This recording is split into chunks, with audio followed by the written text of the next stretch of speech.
Kita harus bagaimana? Mendoakan. Baik. Sebelum kita memulai pembelajaran hari ini, mari kita berdoa dulu.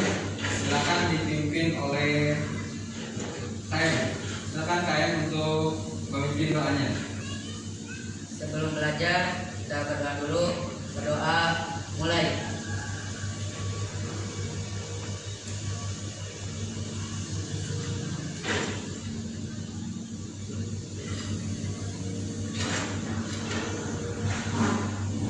Doa selesai. Ya, terima kasih yang sudah memimpin doanya. Selanjutnya, siapa saja tadi yang tidak hadir? Ahmad, terus Bayu, satu lagi siapa? Sulis. Mereka tidak hadir itu karena sakit. Baik, kita doakan mudah-mudahan teman-teman kita yang sedang sakit hari ini tidak bisa ke sekolah. Kemudian Allah sembuhkan dari penyakitnya. Amin. Baik, selanjutnya coba duduknya yang betul, yang rapi dulu sebelum kita memulai pelajaran, biar nanti pada saat kita belajar sudah menampakkan kesiapan yang betul-betul siap menerima ilmu ya.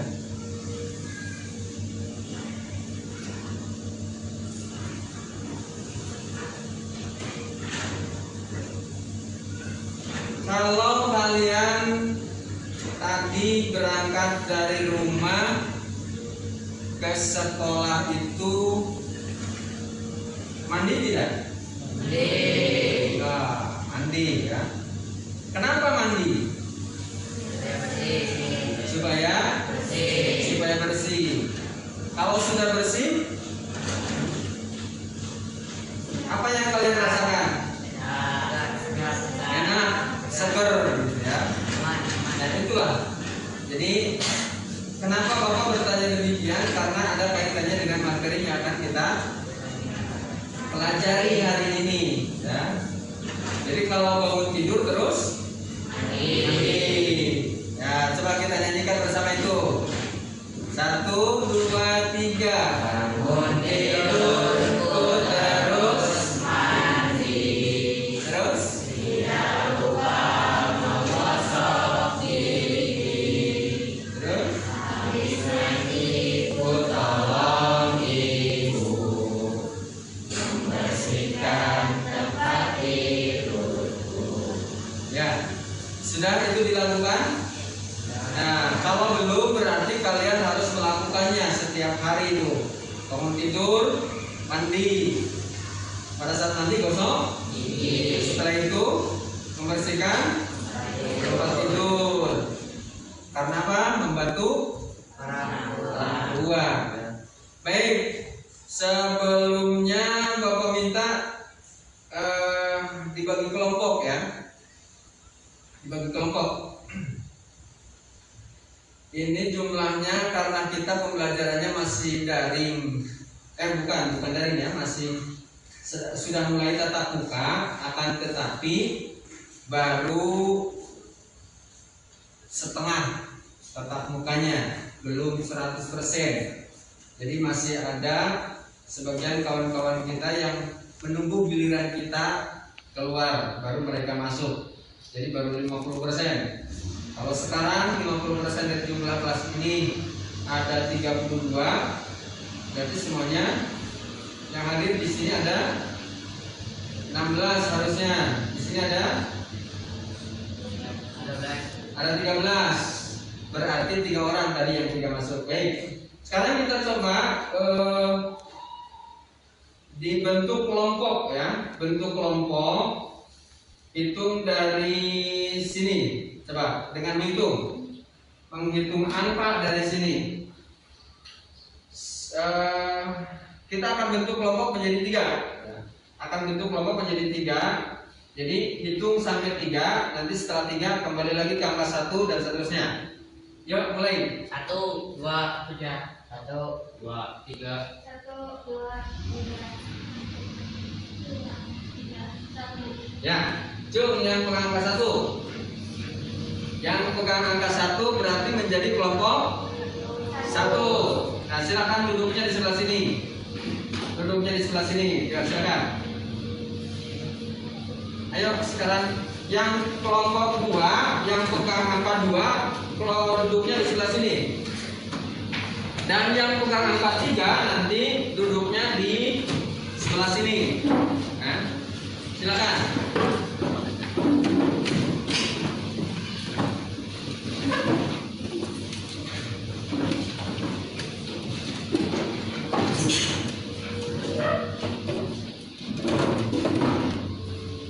Ya, sudah?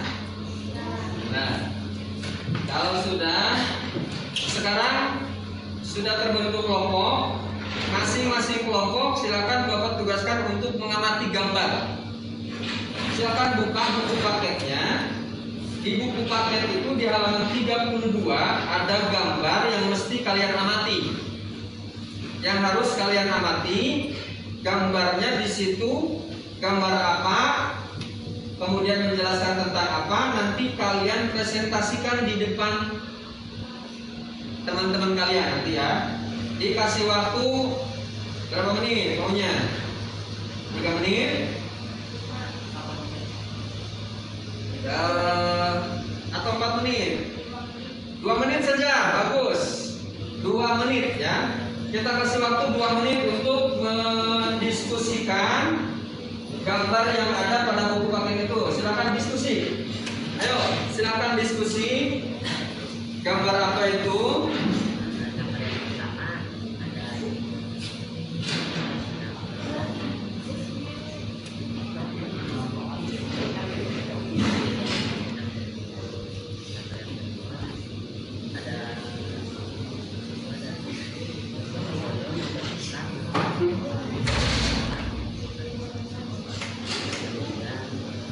Pause dulu, ya. Pause dulu. Sudah? Sudah?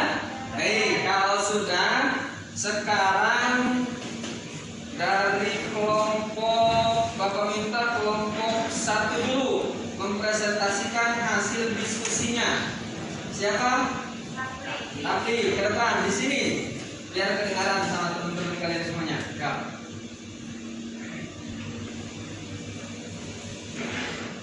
Ya, silakan. gambar yang pertama ada 3 siswi sedang berduduk. Gambar yang kedua ada siswa dan siswi sedang membersihkan halaman sekolah. Gambar ketiga ada seorang siswa membuang sampah pada tempatnya. Ya, terima kasih. Tepuk tangan buat kelompok 1. Ya, duduk. Selanjutnya kelompok 2. Siapa? Alfian. Ya, Alfian silakan ke depan.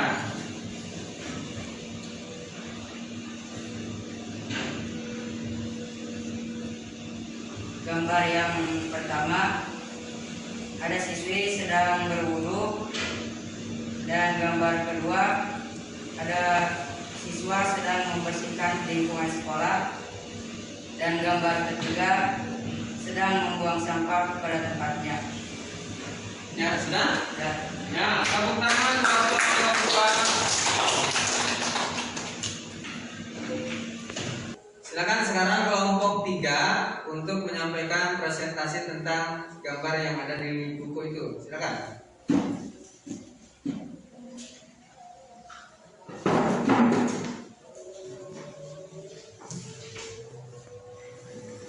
Ya, sampaikan ke teman-teman. Gambar pertama, siswi murid sekolah sedang berwudu untuk melaksanakan sholat. Ya. Gambar kedua, siswa sedang bergotong royong membersihkan lingkungan sekolah. Gambar ketiga, seorang murid sedang membuang sampah pada tempatnya. Ya. Tepuk tangan. Kita masuk diskusi dari kelompok 3 ya.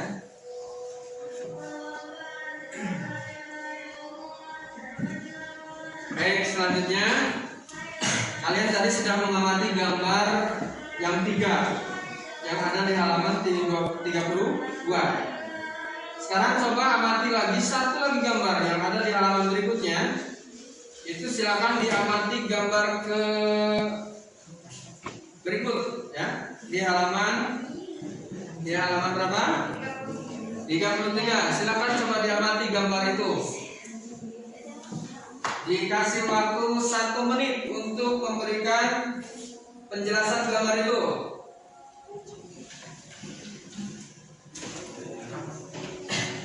Ya, sudah?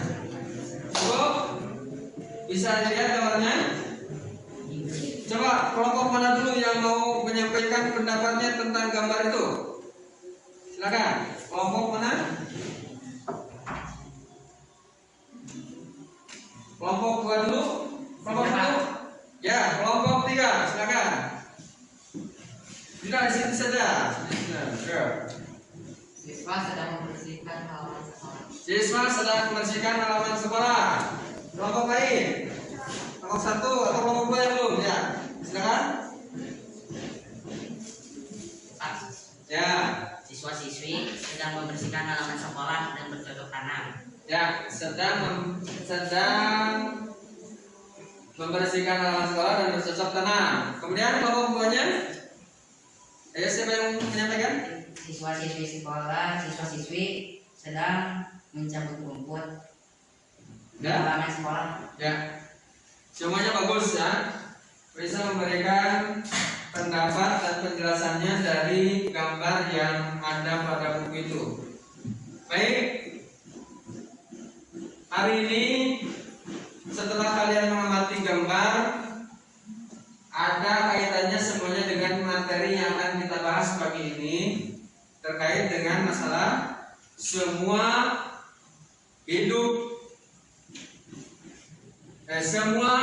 bersih hidup menjadi nyaman.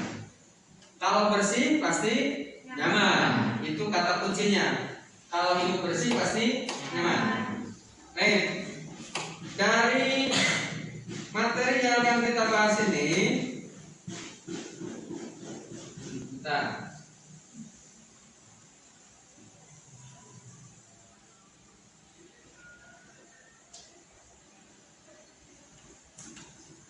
ya,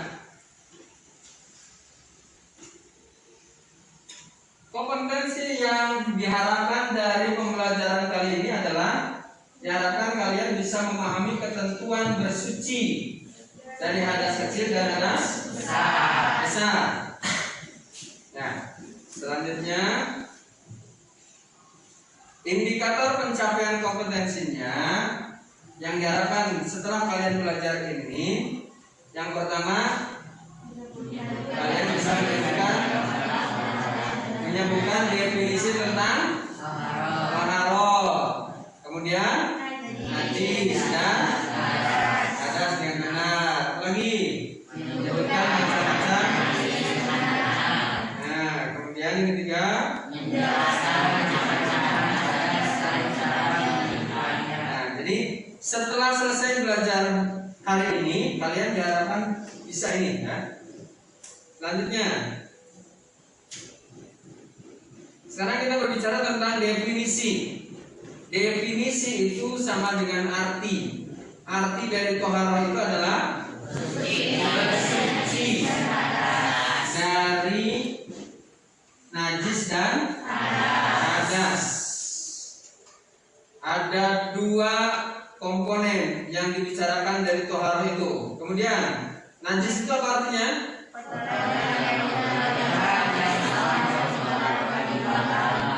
Ya, kotoran. Kalau najis terkait dengan kotoran yang menghalangi seseorang untuk melakukan ibadah. Kemudian hadas. Hadas itu apa? Hadas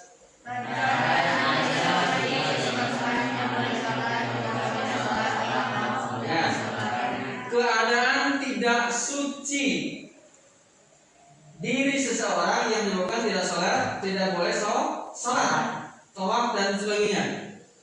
Beda tidak antara najis dengan hadas? Beda ya. Kalau najis itu kotoran, kalau hadas itu keadaan yang tidak suci. Nah, makanya punya hadas. Kalau hadas itu maksudnya adalah tidak bisa melakukan, kalau orang punya hadas tidak bisa melakukan ibadah seperti yang tercantum di situ tadi. Sholat tidak boleh. Nah, ketika kita berbicara tentang taharah, maka ada dua komponen yang harus kita jelaskan dan kita pahami. Pertama, komponen tentang najis. Apa saja najis itu? Ada berapa najis? 3. Nah, nanti kita jelaskan. Kemudian yang kedua, ruang lingkup taharah itu meliputi tentang hadas. Nah, kita bicarakan dulu tentang macam-macam najis. Najis itu ada 3. Nah, ini. Yang pertama najis mukhalafah. Yang kedua najis dan yang ketiga najis mughalladhah. Apa itu najis mukhalafah? Najis ringan. Ya, najis ringan. Kalau najis mutawassithah? Najis sedang atau pertengahan. Kemudian yang ketiga najis mughalladhah, artinya najis besar. Ya.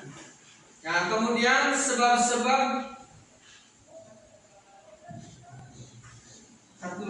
kita tadi berbicara tentang najis ada 3. Nah, sekarang kita berbicara tentang hadas. Sebab-sebab terkena hadas. Hadas itu ada berapa macam? 2. Ada hadas dan hadas besar. Nah, sekarang kita bicara tentang sebab-sebab terkena hadas kecil. Apa saja? Pertama, keluar sesuatu dari kubul. Kubul itu kemaluan dan dubur itu adalah bagian belakang yang tempat keluarnya kotoran. Ya. Tempat keluarnya kotoran. Dubur itu lubang bagian depan. Kalau dubur bagian belakang. Jika ada yang keluar apapun bentuknya dari situ, maka akan menyebabkan terkena hadas kecil, ya. Hadas kecil. Artinya, ketika kita mau melakukan sholat, itu tidak bisa langsung sholat sebelum wudu atau tayamum. Jadi ketika kita keluar sesuatu dari kubul, baik dubur maupun kubul, nah, kita harus melakukan wudu dulu atau tayamum ketika kita mau melaksanakan sholat. Yang kedua adalah hilang akal. Hilang akal itu contohnya apa? Tidur. Apalagi yang menyebabkan hilang akal? Pingsan. Terus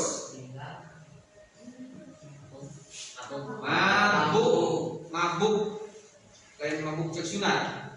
Mabok ya. Minum minuman keras itu menyebabkan hilang akal. Kemudian apa lagi? Apa lagi? Nah, hilang akal.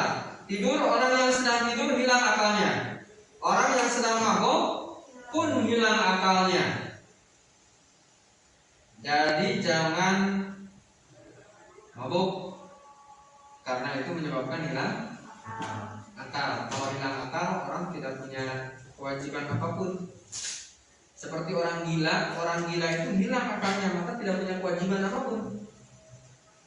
Itu perlu sholat, tidak harus melakukan ibadah-ibadah yang lain. Itu kalau orang gila. Nah, kalau kita mau disebut gila, maka tidak punya kewajiban apapun. Mau disebut gila? Tidak. Kemudian yang ketiga, bersentuhan kulit laki-laki dan perempuan yang bukan boleh. Aula mastumun nisa dalam Al-Quran itu disebutkannya aula mastumun nisa. bersentuhan kulit antara laki-laki dan perempuan tanpa penghalang. Tanpa penghalang artinya, nah kalau ini kulit nempel itu batal kalau bukan muhrim. Tapi kalau terhalang, misalkan terhalang dengan kain, misalkan ini kulit, di dalam ini kulit terhalang oleh kain, tidak batal karena masih ada penghalang yang membatasi kulit, antara kulit dengan kulit itu bersentuhan. Kemudian selanjutnya menyentuh kubul dan dubur dengan telapak tangan. Ini telapak tangan itu yang ini. Bagaimana kalau misalkan menyentuh kubul dan duburnya tidak dengan telapak tangan? Batalkah wudhu kita atau dapat menyebabkan kita punya hadas kecil kan? Tidak. Kalau tidak dengan telapak tangan. Misalkan gatal nih, gatal bagian kubul atau dubur kita, jangan digaruk pakai telapak tangan, tapi pakai punggung tangan itu tidak membatalkan. Ketika kita sedang punya wudhu, gatal digaruk, tapi jangan pakai telapak tangan, itu tidak membatalkan wudhu. Kemudian bagaimana cara menyucikan? Hal-hal yang tadi terkait dibaca oleh kalian semua, keluar sesuatu yang kemudian hilang akal, bersentuhan dengan kemudian, kemudian menyentuh kubul dan dubur dengan telapak tangan, itu bisa menjadi hilang hadas kecilnya ketika kita melakukan wudhu atau tayamum. Jika kita sudah terkena yang ini 1, 2, 3, yang keempat ya, 4 poin ini, kemudian kita mau sholat tidak melakukan wudhu atau tayamum, maka tidak sah sholatnya. Ya. Kemudian berikutnya tentang sebab-sebab terkena hadas besar. Sebab-sebab terkena hadas besar itu apa saja? Yang pertama, berhubungan suami istri atau bersetubuh. Nah, ini menimbulkan hadas besar. Kemudian yang kedua, keluar air mani. Kemudian yang ketiga, haid atau menstruasi. Ya. Kalau keluar air mani itu bisa dialami oleh laki-laki dan perempuan. Tapi kalau haid itu tidak bisa dialami oleh laki-laki, hanya oleh perempuan saja. Kemudian melahirkan pun tidak bisa dilakukan oleh laki-laki, tapi hanya bisa dilakukan oleh perempuan. Meskipun perutnya besar laki-laki, tapi itu bukan mengandung, ya, bukan mengandung bayi, tapi nggak tahu apa yang dikandung di dalamnya. Kemudian nifas itu adalah terjadi ketika setelah melahirkan dan terakhir meninggal dunia. Kok ada meninggal dunia? Hadas apakah itu termasuk hadas besar? Kalau hadas besar itu kan cara mencucikannya gimana? Mandi wajib, yaitu dengan membasahi seluruh tubuh dari ujung rambut sampai ujung kaki. Nah, kalau tidak ada air, bisa melakukannya dengan tayamum. Nah, gini. Jadi sebab-sebab terkena hadas besar itu ada berapa poin tadi? Video tentang kalian sedang berwudu dikirimkan ke Bapak, nanti Bapak nilai. Kemudian setelah itu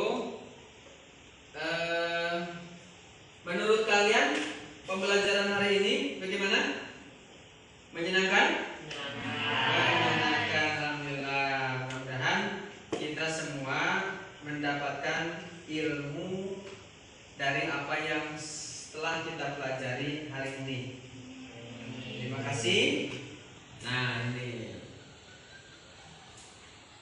Semoga bermanfaat. Ya. Itulah akhirnya. Ya. Jadi mudah-mudahan apa yang kita lakukan hari ini Allah Subhanahu wa taala memberikan kepada kita ilmu yang telah kita pelajari hari ini menjadi ilmu yang bermanfaat. Itu saja pembelajaran hari ini. Kita tutup dengan doa dulu. Mudah-mudahan dengan doa ini Allah mengabulkan semua apa yang kita harapkan dan kita cita-citakan. Amin. Ya, silakan berdoa mulai.